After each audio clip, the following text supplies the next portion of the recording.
So hey guys, let's see like உங்க பர்சனோட feelings என்ன அப்படின்றத பற்றி பார்க்கலாம்.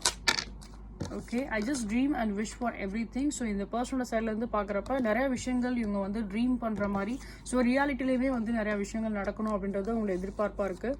And I could be your hero baby. So again இந்த பர்சனோட சைட்லேருந்து பார்க்கும்போது ஸோ லைக் உங்களோட வாழ்க்கையில இந்த பர்சன் வந்து ஒரு இம்பார்ட்டன்டான ஒரு ரோல் பிளே பண்ணணும் அப்படின்றது அவங்களோட எதிர்பார்ப்பா இருக்கு. அண்ட் இவங்கள பத்தி ஏதாவது ஒரு சில தப்பான ஒரு அபிப்பிராயங்களோ இல்ல தப்பா ஏதாவது இந்த பர்சனை பத்தி நீங்க ஏதாவது திங்க் பண்றீங்க அப்படின்னா இவங்களோட தரப்புல வந்து பாக்குறப்ப நோ. அண்ட் அதே மாதிரி இந்த நெக்ஸ்ட் மெசேஜஸ் வந்து யூ ஆர் ராங் அப்படின்ற மெசேஜ் வந்திருக்கு. ஓகே, ஸோ உங்களோட பர்சனோட சைட்ல இருந்து உங்களுக்கு ஏதாவது ஒரு சில விஷயம் உங்களுக்கு ஹர்ட் ஆன மாதிரி இருந்திருக்கோ இல்ல நீங்க ஏதாவது அவங்கள பத்தி ஏதாவது ஜட்ஜ் பண்ணி வச்சிருக்கீங்களோ, ஸோ அவங்க அந்த மாதிரி இல்லை அப்படின்றத அவங்க சொல்றாங்க.